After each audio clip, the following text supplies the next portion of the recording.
Eu vou dar a instrução religiosa a respeito dos para o sexto e nono ano, e vou falar um pouquinho mais do pecado mortal. O pecado mortal é uma desobediência feita à lei de Deus. E essa desobediência feita à lei de Deus se trata de matéria grave. Não é matéria grave para nós, mas é aquela matéria que nos leva a perder a graça divina. É uma matéria em que a pessoa, o indivíduo, dá pleno conhecimento e pleno consentimento. Conhece a matéria, que se trata de uma questão grave, e essa questão grave se afasta de Deus. Você tem a plena ideia, o conhecimento pleno, perfeito, de que se der consentimento, o consentimento nos leva à perda da graça. E há certos mandamentos que nos levam a isso, como por exemplo o pensamento, se tratando em matéria de castidade, ou tirar a vida, ou ferir gravemente, ou te apanhar algo grave, grande de uma pessoa. Agora, por que nós chamamos de pecado grave, pecado mortal? É pecado mortal, é pecado grave, porque nos dá a morte à alma, e a alma perde a graça de Deus. E ela, perdendo a graça de Deus, perde a vida sobrenatural. E ela acaba merecendo ser castigada, ela se torna merecedora das penas do inferno. E a pessoa que peca gravemente perde a graça, perde a vida sobrenatural e merece o inferno, e se condenar. Como uma doença grave leva a morte ao corpo, assim também uma matéria grave, matéria importante, nos mata a graça divina, a vida sobrenatural. A alma perde essa vida sobrenatural. O pecado grave produz algum outro mal na nossa alma. O pecado grave, o pecado mortal, faz perder todos os merecimentos adquiridos e suspende o valor de todos os merecimentos. Assim o homem se torna incapaz de fazer obras meritórias. Não merece nada para o céu. E essa pessoa fica inclinada para o mal. A pessoa que peca fica mais acesa, mais inflamada para praticar o mal. Não sei se vocês estão entendendo isso, meus caríssimos crianças. Então, quem ainda não se inscreveu, se inscreva, compartilhe com os amigos e procura dar um joinho para poder valorizar as nossas matérias. Então, sendo assim, se a pessoa perde a graça e perde os merecimentos, ela vai deixar de rezar, deixar de frequentar a igreja? Não. Ela deve rezar muito mais para pedir a Deus que ela mude de situação, alcançar de Deus a graça de se converter, de mudar de vida. Porque a pior desgraça é cometer um pecado grave, um pecado mortal, que é a mesma coisa. Agora, quem perdeu a graça de Deus pelo pecado mortal, pode recuperá-la? Recupera novamente, outra vez? Quem perdeu a graça de Deus pelo pecado mortal, para recuperá-la, se recupera por meio da confissão.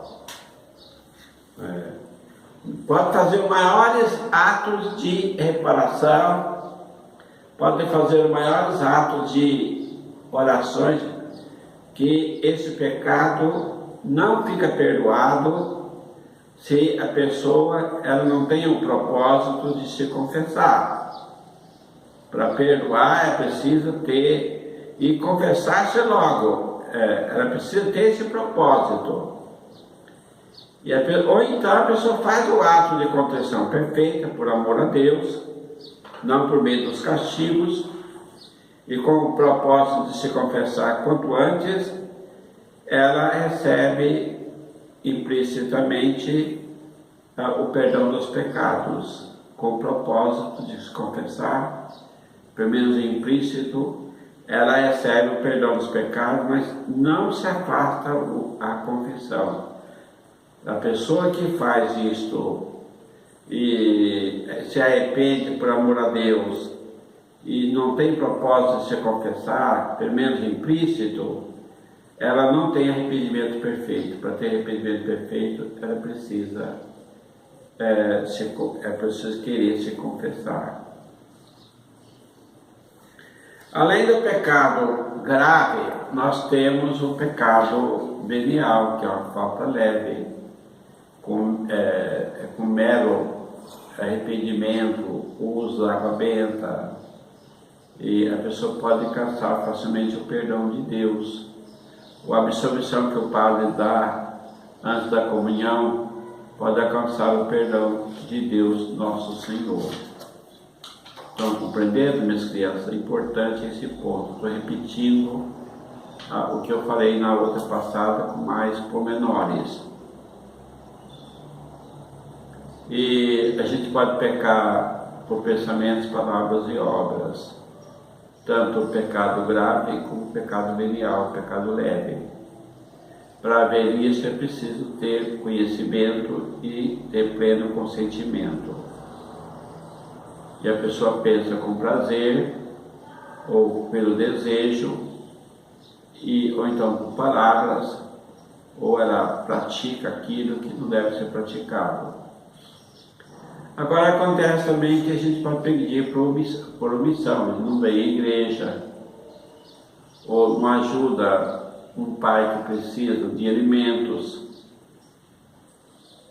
ou então precisa de um auxílio material no trabalho,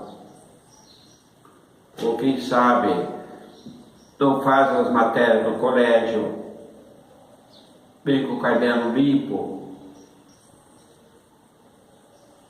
Agora nós temos os vícios capitais: a soberba, a avareza, a luxúria, ira, gula, inveja e preguiça. Já falei isso na última lição.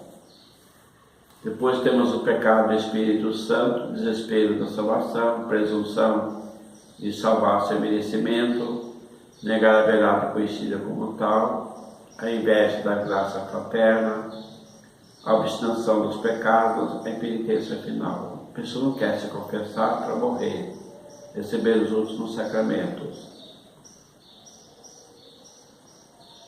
Depois, o que nos auxilia muito, nós estamos onde for dia dos mortos, também os novíssimos, ajuda a afastar do pecado.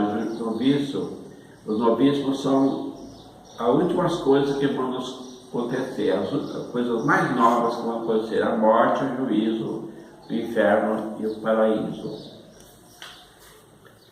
Agora, a matéria que nós vamos tratar agora é sobre os sacramentos.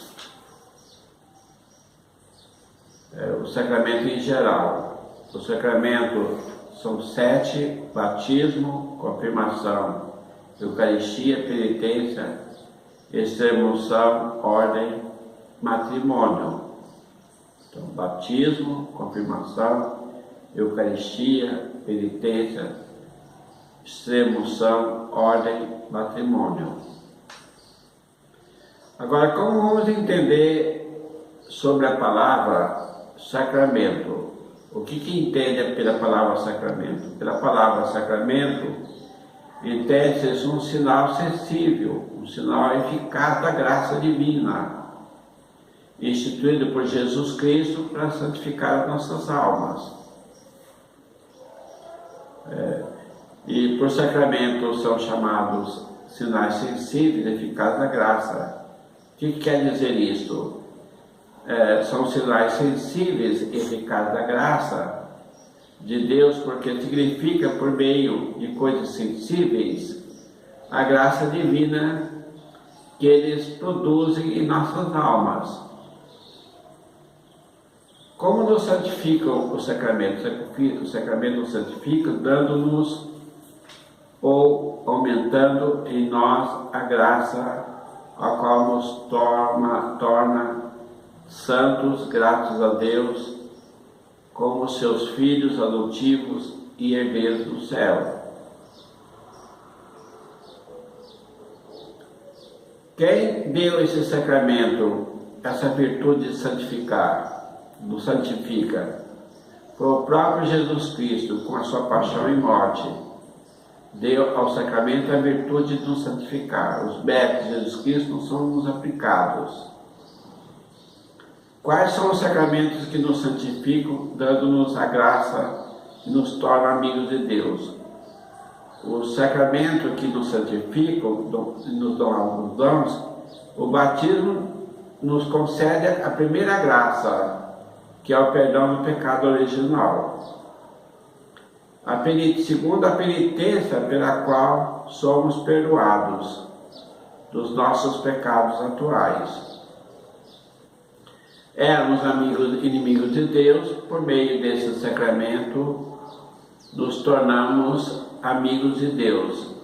Chama também sacramento dos mortos, porque sendo o pecado a morte da alma, por meio desses dois sacramentos, da confissão e do batizado, nos dão o perdão de Deus. Quais são os sacramentos que nos santificam, aumentando a graça divina? Os sacramentos são todos os demais, os 5. Confirmação, o crisma, a Eucaristia, que é a comunhão, a extrema-unção, a ordem e o matrimônio. São esses sacramentos que são sacramentos dos vivos. Chamam também de sacramento dos vivos porque quem os recebe já deve estar vivo para a graça, para a amizade de Deus. Isto é, sem pecado grave, sem pecado mortal. Que pecado comete quem recebe o sacramento dos vivos, sabendo que não está em estado de graça? Essa pessoa que comunga ou recebe um sacramento dos vivos, que ele não está em estado de graça, ele comete um pecado de sacrilégio, ele profana esse sacramento. Qual o sacramento mais necessário para salvarmos? O sacramento mais necessário para a nossa salvação é o sacramento do batismo e da penitência. O batismo é necessário para todos, a penitência para aqueles que estão em pecado grave, pecado mortal, cometido depois do batismo. Quais são os sacramentos que podem ser recebidos uma só vez? Os sacramentos que podem ser recebidos uma só vez é o sacramento do batismo, da confirmação e ordem. Por que o sacramento do batismo, confirmação e ordem só podem receber uma vez? Esses 3 sacramentos, confirmação, batismo e crisma e ordem sacerdotal, recebem uma vez só porque imprime em nós um caráter, uma marca indelével na alma, que nunca mais sai. O que é o caráter que os 3 sacramentos, batismo, confirmação ou ordem, imprimem na alma? O caráter que essa marca, esses 3 sacramentos, batismo, confirmação e ordem, imprime na alma, é um sinal espiritual que nunca mais se apaga. Por isso que chama indelével, isso não apaga. Para que serve o caráter que os 3 sacramentos, batismo, confirmação e ordem, imprimem na alma? O caráter que os 3 sacramentos imprimem na alma é para nos distinguir, primeiro, do batismo como membros de Jesus Cristo ou filhos da igreja. Nós tornamos membros e filhos da igreja. O sacramento da confirmação nos torna soldados de Cristo. Essa marca fica indelével. E a terceira, que é da ordem, nos imprime para mostrar que somos sempre ministros de Deus, quem recebe o sacramento da ordem. Quantas coisas são necessárias para fazer o sacramento? Para receber um sacramento são necessárias a matéria e forma. E o ministro que tem a intenção de fazer o que a igreja faz. O que é a matéria do sacramento? A matéria do sacramento é a coisa sensível que se emprega para fazer aquele sacramento. Por exemplo, para o batizado, a água natural.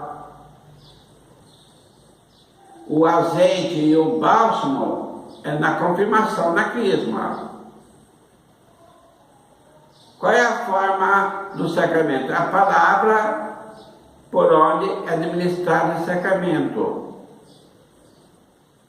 Do batizado, eu te batizo em nome do Pai, do Filho e do Espírito Santo. Essa é a forma. Não é só derramar água, mas pronunciar essas palavras. E da confissão, a forma, eu te absolvo os teus pecados, em nome do Pai, do Filho e do Espírito Santo. Quem é o ministro do sacramento? O ministro do sacramento é a pessoa que confere os sacramentos.